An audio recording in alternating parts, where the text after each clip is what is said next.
Hello again, it's Jen Joseph from Envisage Executive Coaching, Releasing Your Confidence.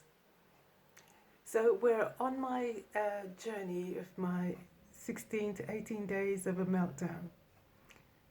And I'm not going to give you day 3, 4 and 5 because they were more or less silent days, days where nothing happened. I merely slept. I think if a day ever was the longest day awake, maybe 3 hours. So now I'm at day 6. I have slept until I have rejuvenated a little. I can stay awake long enough to not just eat or drink a drink of coffee or tea, but I can actually stay awake and pay attention to what's going on around me. And the first thing that comes to mind that day, day 6, is the memory I had of the sheer panic that I'd been going through and not being able to even reckon when it first started. But I remembered an article that I had read, and please don't ask me where I read it because I really don't remember. But in this article, the writer had said that once depression had set in, it was something that never went away. Well, you can just imagine how I felt. I was already down. I'd already walked away from everything. I was leaning on my youngest sister to look after me. And this thing pops back into my memory. Once you're depressed, it never goes away.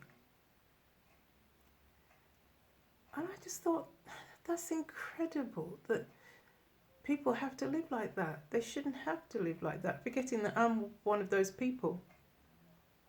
But now that I'm recalling this memory, I'm in dead panic. If the panic had hooves, it would be stomping through my mind trying to escape.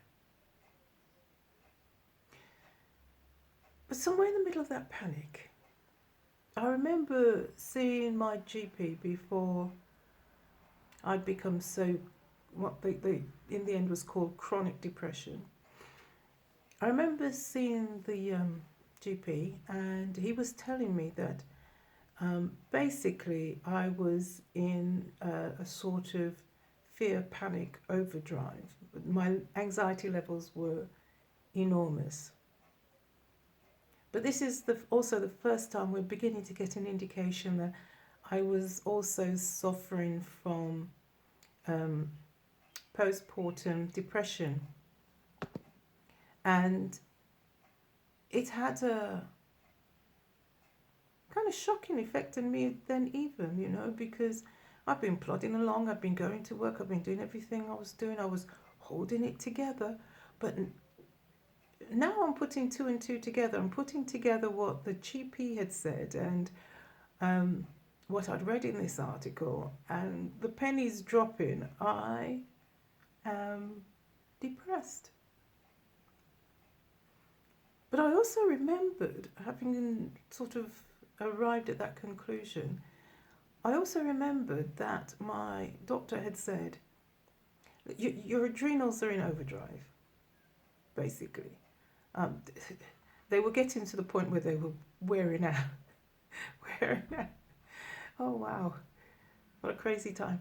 But anyway, your adrenals in overdrive, and the best thing you can do, because you're refusing medication, is to exercise, because at least then your body will be able to produce some sort of endorphins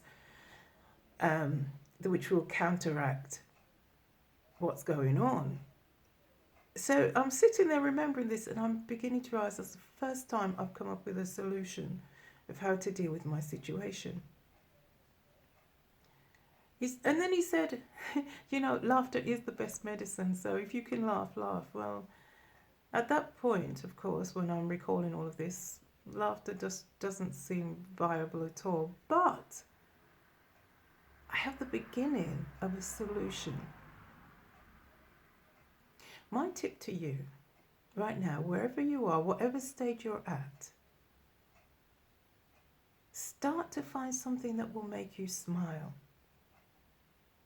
And then from smiling, laugh. And laugh as much and as heartily as you can. Also exercise, really, really good. Once you can get the body moving, you get the lymphatic system moving, then all the stuckness in you starts to shift as well. So my tip today, laugh, be happy. It's worth it. Bye for now.